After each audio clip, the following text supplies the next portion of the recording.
apakah Anda, kita semua sudah siap menghadapi new normal? Kita akan bahas dengan Ahmad Naufal Umam, dosen psikologi Universitas Mercu Buana.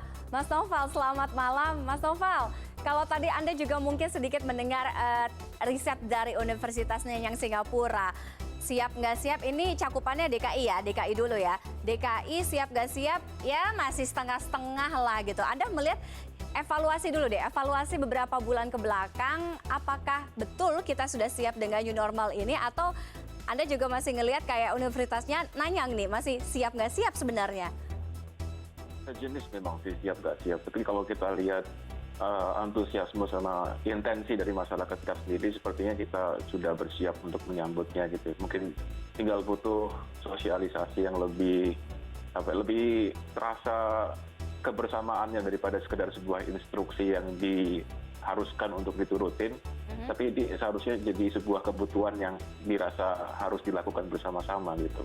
Oke, kalau siap kan sebenarnya karena kita roda perekonomian kita kan harus berputar ya, harus kembali jalan. Nah, nggak siapnya Betul. ini Anda melihat nggak siapnya karena faktor apa? Apa indikatornya?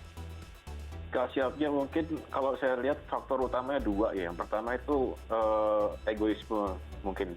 Yang pertama, jadi ketika orang itu hanya mementingkan diri sendiri, kan untuk PSBB ini kita butuh concern yang besar untuk orang lain. Sehingga bagaimana kita nggak menularkan virus ini ke orang lain dan orang-orang terdekat kita. Nah, ini butuh empati besar di situ. Nggak bisa kita egois hanya yang menang sendiri. Yang kedua adalah frustrasi. Frustrasi ini kalau kita kesalannya luar biasa dalam keadaan ini, biasanya kita akan melampiaskannya kepada tindakan-tindakan yang rebelius gitu, yang menentang sesuatu yang ingin diinstruksikan. Ujung-ujungnya kita bisa lihat beberapa sekarang yang udah banyak konspirasi beredar gitu, nggak percaya atau tidak ingin diatur-atur. Jadi antara frustrasi sama egoisme ini tantangan besar kita untuk menjalani new normal ini. Oke, jadi Anda melihat tingkat frustasi itu bisa saja terjadi di saat kita nanti sudah betul masuk ke new normal itu ya? Ada itu potensi itu? Ada, tapi mungkin akan mulai berkurang. Frustrasi ini puncaknya kemarin ketika kita masa PSBB dan karantina yang sangat ketat itu. Mungkin ke depannya ini bisa mulai lambat tahun mulai hilang gitu. Mas Noval, kalau kita ngomongin soal new normal ya, kita kan sebenarnya belum nih, masih masa transisi. New normalnya nanti ketika evaluasi masa transisinya memang betul sudah dijalankan dengan baik gitu. Tapi kalau kita ngeliat ke belakang kok rasanya banyak juga yang kayaknya udah ngerasa new normal nih.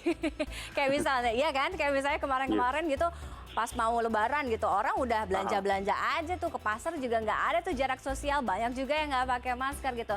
Apa sih sebenarnya secara psikologis yang harus kita persiapkan ketika nanti betul ya kita sudah siap dan masuk nih ke new normal? Yang utamanya saya sebutkan tadi itu, jangan sampai ini menjadi suatu terasa sebagai sebuah instruksi yang diberikan oleh pemerintah dan harus wajib dilakukan oleh masyarakat. Sosialisasinya itu harus sebisa mungkin kita merasakan ini sebagai kebutuhan bersama, bahwa kita melakukan ini tuh bersama-sama gitu. Jadi kita nggak menjadi pion yang berasal lagi diatur-atur orang, tapi sebagai masyarakat yang sama-sama melakukan kebaikan bersama gitu. Itu untuk masalah sosialisasinya.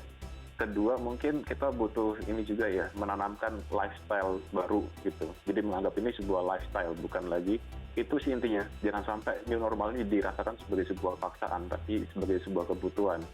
Perspektif itu harus ada di pikiran masyarakat. Jadi mindsetnya itu yang harus dirubah ya, jangan nganggap ini paksaan, tapi ya memang ini kebutuhan yang harus kita penuhi, yang harus kita jalankan.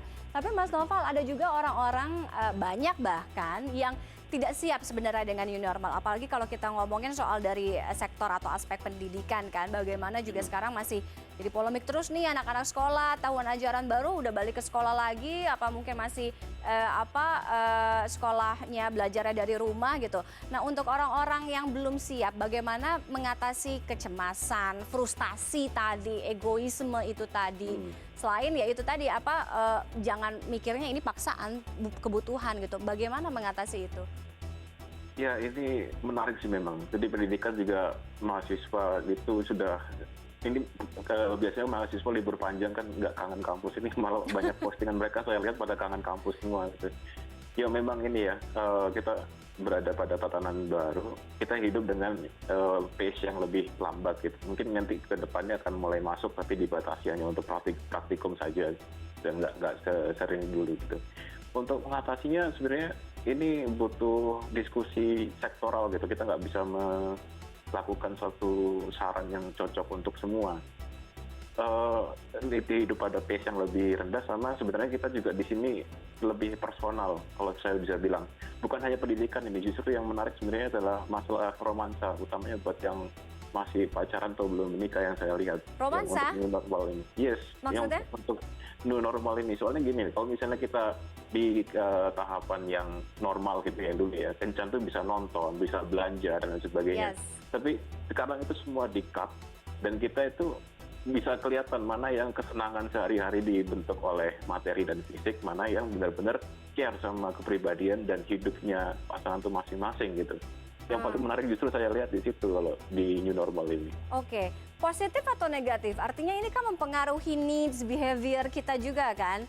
Ya nggak sih? Soalnya gini, manusia itu kan makhluk sosial ya, tapi dengan adanya kemarin ini masa pandemi semua orang harus semuanya dari rumah, romansa pun juga harus dijalankan secara virtual itu positif atau negatif? Artinya kan ketika ini nanti akan berlanjut ke masa new normal dan menjadi satu patokan, artinya semua serba digital, semua serba virtual. Manusia sebagai makhluk sosial itu kan nantinya jadi akan berubah tuh. Yes, positif negatifnya ini beragam memang sih. Ini tergantung pemaknaan dari masing-masing orang. Anggap saja ini sebuah episode yang bisa dimaknai positif atau negatif. Yang bagian negatifnya banyak memang itu yang pertengkaran jadi terjadi itu. Karena mereka kehilangan fitur utama dalam interaksi sosialnya sehari-hari. Ketika jalan-jalan nggak ada, ketika senang-senang nggak ada, tiba-tiba ya semuanya jadi nggak ada. Memang sekarang hubungan pertemanan atau romansa ini apa gitu. Positifnya adalah kita menjadi semakin reflektif dengan pacu hidup yang lebih lambat seperti ini. Jadi kita bisa melihat ke belakang apa sih yang betul-betul saya inginkan dan saya butuhkan. Apakah orang betul-betul peduli dengan kepribadian dan kehidupan saya atau kita sebenarnya cuma terikat hanya karena kesenangan bersama gitu. Positifnya di situ, ada dua sisi di sini. Oke, mungkin untuk lebih membuktikannya lagi itu nanti harus dipantau, dikaji lagi ketika memang betul-betul sudah masuk new normal, bagaimana nanti bukan ngomongin mental lagi, romansa di new normalnya ini nanti akan seperti apa? Kalau romansa kan nggak hanya kekasih, semuanya kan berhubungan tuh ya. Ya, Oke. interaksi sama teman juga gitu. Oke, terima kasih Mas Noval sudah bergabung dengan si Indonesia Connected malam hari ini. Menarik, nanti mungkin bisa kita bahas lagi lebih detail ya. Terima kasih sekali lagi.